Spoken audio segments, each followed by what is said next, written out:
It's Throwback Thursday, and that song bringing a lot of memories. Castro the Destroyer with Toffee. We lost a good one too soon. It's been so many years, but it is what it is. And now we talk about the Tema Oil Refinery, which remains one of Ghana's most economically strategic state enterprises, with the potential to drastically reduce the country's fuel import bill and strengthen energy security. Yet prior to 2024 transition, TOR had suffered years of decline, continuous losses, mounting debt, operational breakdowns, high staff attrition, and clear signs of mismanagement.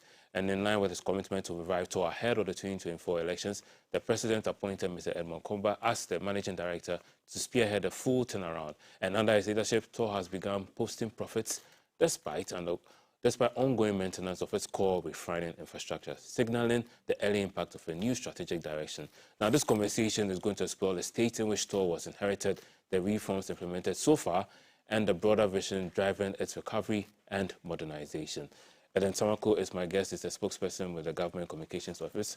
Adam, good morning and welcome. Good morning to you, and good morning to our cherished viewers watching us across the country this morning. Yeah, so TOR has had a very checkered history, something that was supposed to help us refine crude and sell petroleum products and all that, but it hasn't really lived up to expectations. So prior to the new administration, what was like the operational condition of the facility? Okay, all right.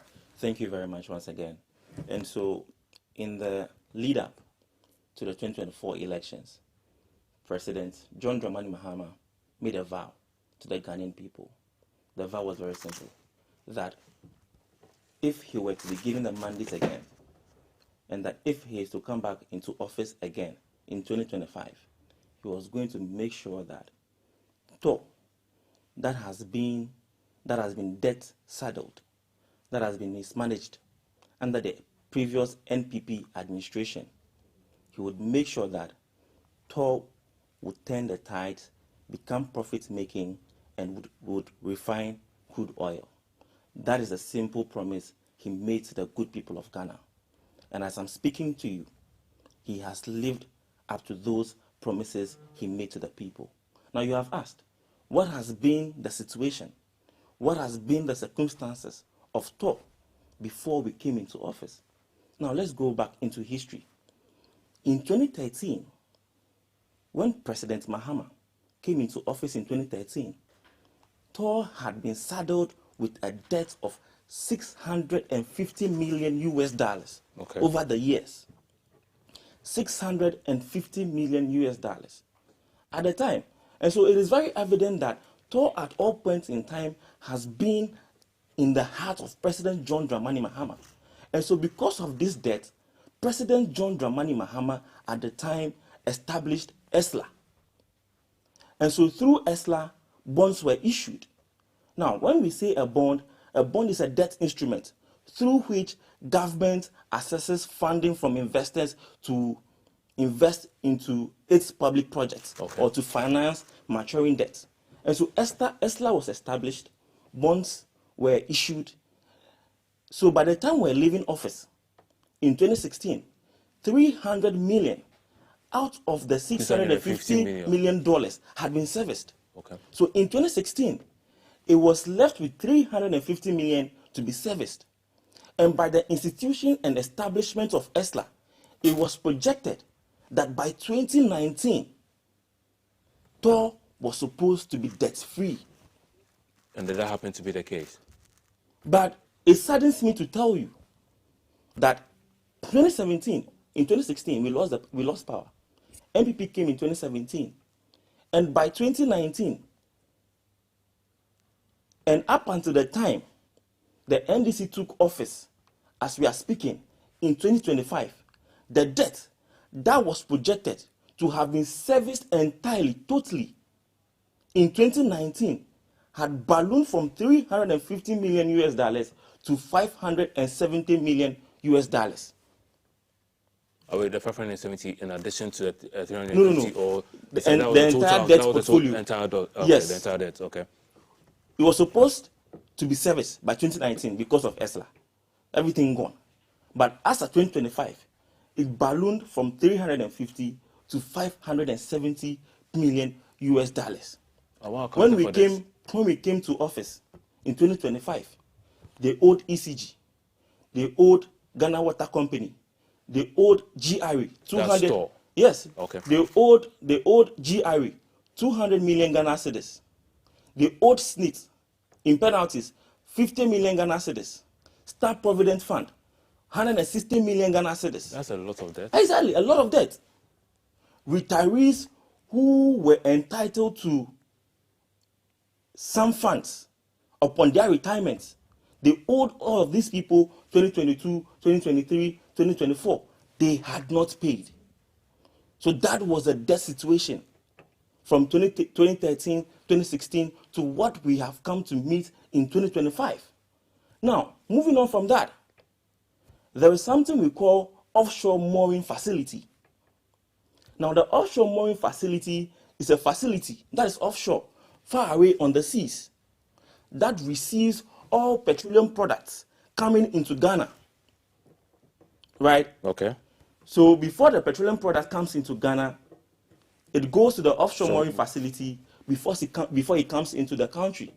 Now, there was an offshore mooring agreement in 2016 before we left office.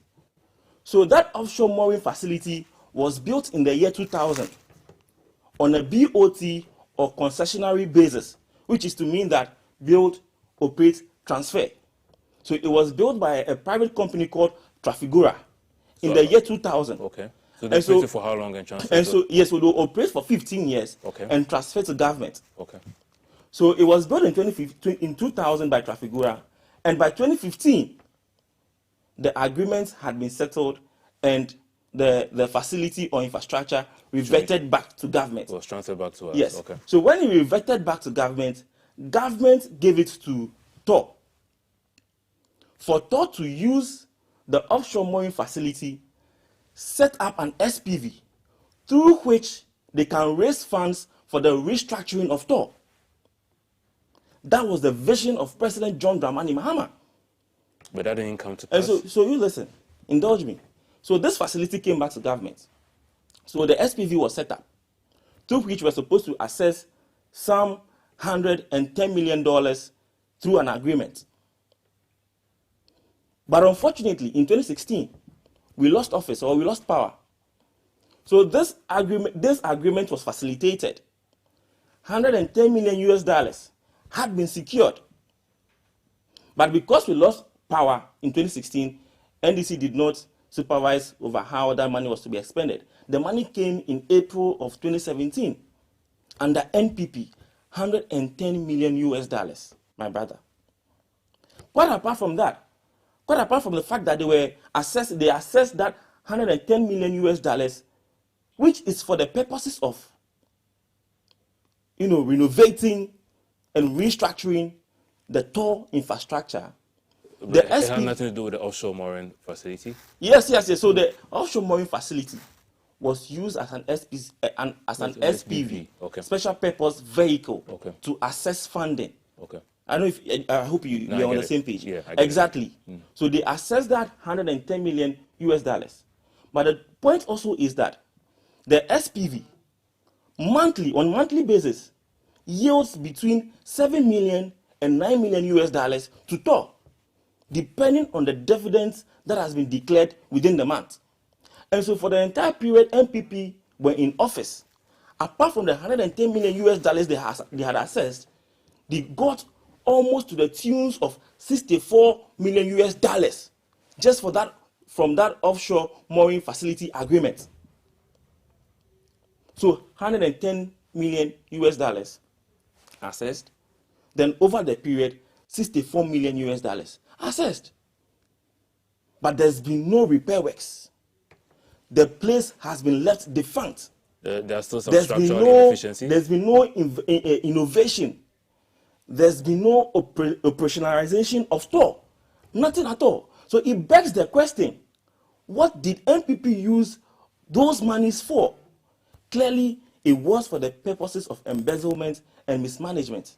And you have evidence of this? Yes, of course. Now, moving forward, as if that was not enough, between the periods of 2013 and 2016, TOR had processed crude. We were refining crude to the tunes of 7 million barrels Okay. Between 2013... Every month? Yes, between 2013 to 2016, 7 million barrels of crude had been processed, with 2 million worth of crude in stock for processing. NPP took over power in 2017.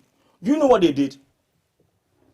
What they did was to discount the 2 million barrels worth of crude, which was worth 88 million US dollars. They discounted it and sold it for 44 million US dollars. Crude that we were processing, 2 million barrels left in stock for processing. They came, it was worth 88 million US dollars. They discounted it and sold it for 44 million US dollars. And so let's keep note of the figures as we are moving forward. Yeah. 110 million US dollars. So what was the strategic? 64 million US dollars. Yeah. Now, they have discounted crude and sold it for 44 million US dollars. Right? As if that was not enough, they have now decided to sell TOR itself in its entirety. As in, back then, they wanted to sell TOR. Yes. That's what you mean? Yes. Okay. Okay. They wanted to sell TOR itself.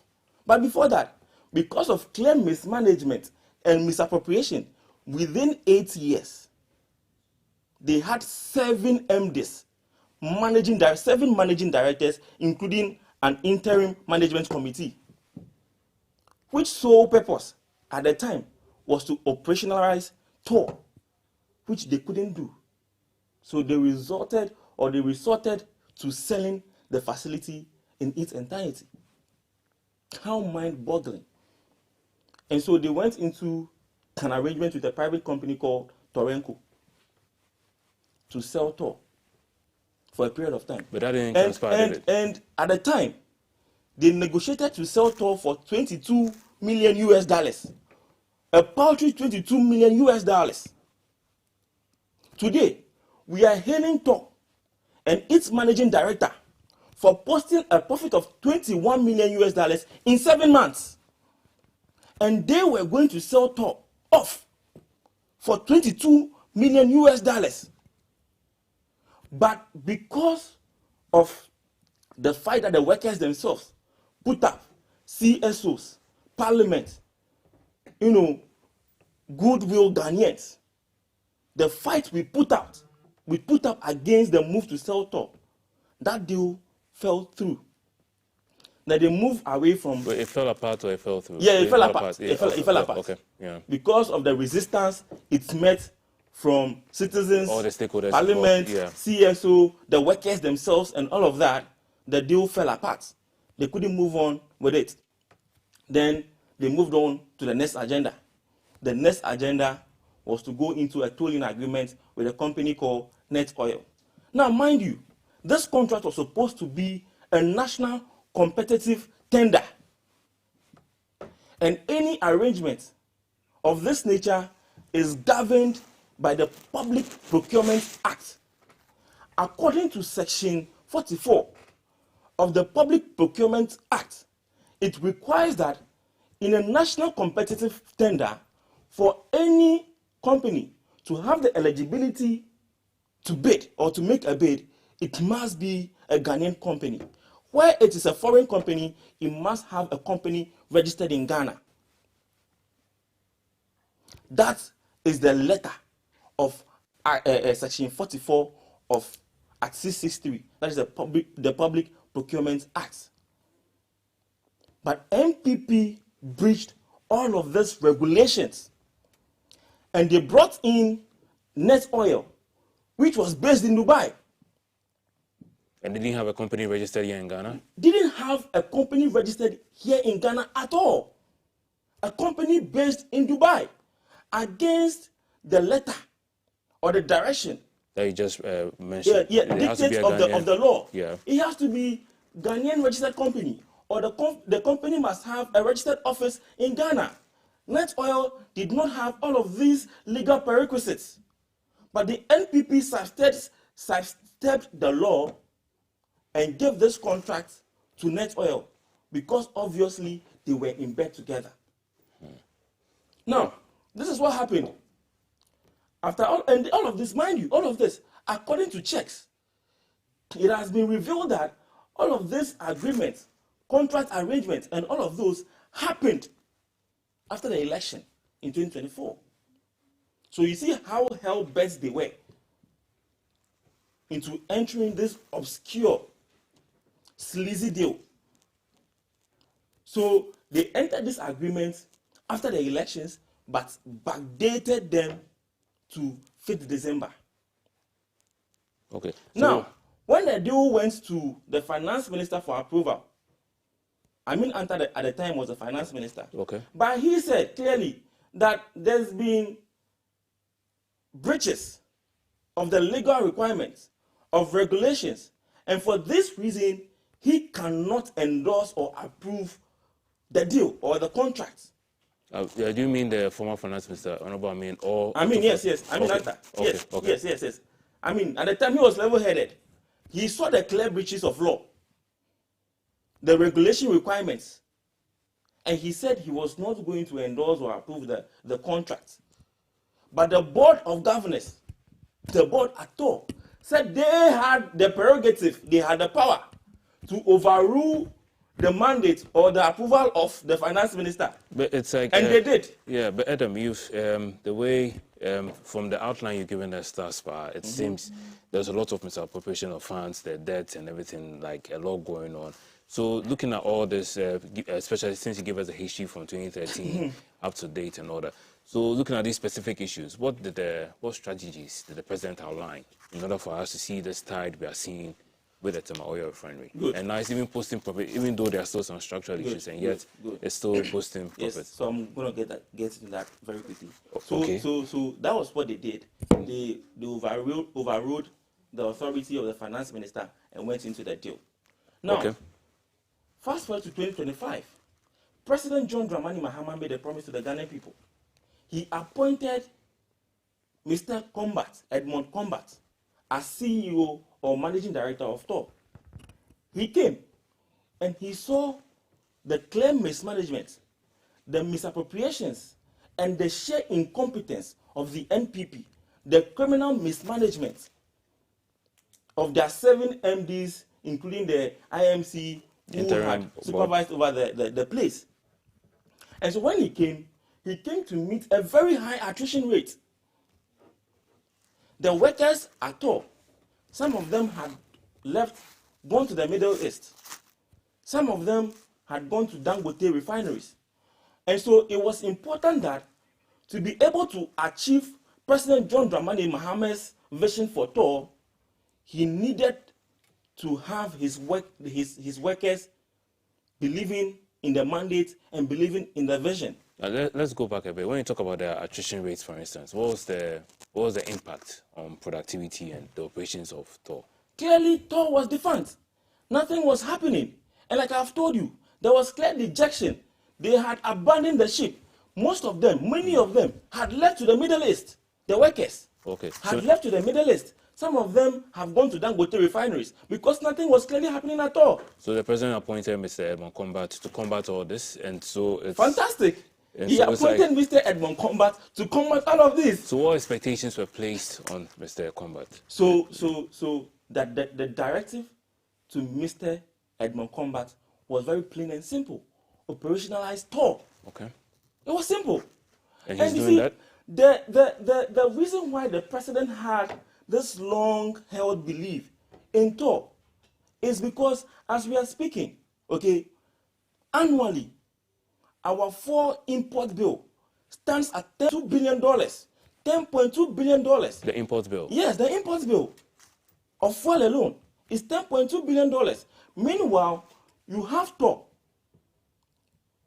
If TOR were operationalized, okay, TOR has the capacity to meet 60% of our domestic fuel consumption needs. 60% monthly. So if TOR was fully functional, that's the kind of money exactly. Saving. If TOR was fully functional and meeting 60% of our domestic fuel consumption needs, would be saving monthly $400 million Do you know what this means for the economy?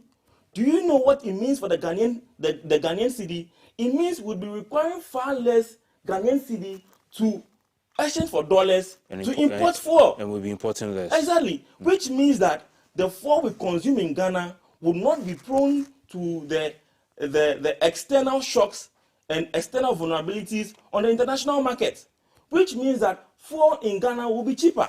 Which means, and when fuel in Ghana is cheaper, it has a trickling effect onto other things. Which means that your transportation will be cheap. Where transportation is cheap, food commodities on the market is cheap. Inflation is down. And so this is the enormity of the potential that TOR has for the Ghanaian economy and its people. It is why President John Dramani Mahama has always had this tenacious belief in a fully functional TOR. Yes. It is why he appointed Mr. Edmond Combat and gave him a clear mandate. Make sure that TOR is functioning at 100% capacity. And then Adam, so it's like we're still having some, let's say from the intro I read, some operational difficulties and whatnot. So how is TOR still able to post profits? Yeah, so I will tell you about all of that. So I will tell you, don't worry, I will tell you about all of that. Because if I'm asking now, it means it's like, yes, that's what time will allow us for. That's why, okay. Yeah, so indulge me, let me just go through this briefly. Indulge me for a minute. So he came, there was high attrition rate, people had left and all of that. So quickly, what he did was to galvanize the staff, increase motivation by increasing their salary by 9%. Because where your workers are motivated, it is only then you are able to achieve your purposes and your mandate. So that was the first thing he had to do. So quickly he increased salaries by 9%. Now, there had been some section of workers, some of whom were believed to have stood against the deal to sell TOR and all of those. And for these reasons, they were victimized, vilified, and were targeted. And so they were not promoted over the years. And so he came, these people were encouraged to submit petitions. These petitions were gone through independently, and then they were promoted. So first of all, you need your workforce backing you, believing in the vision, and putting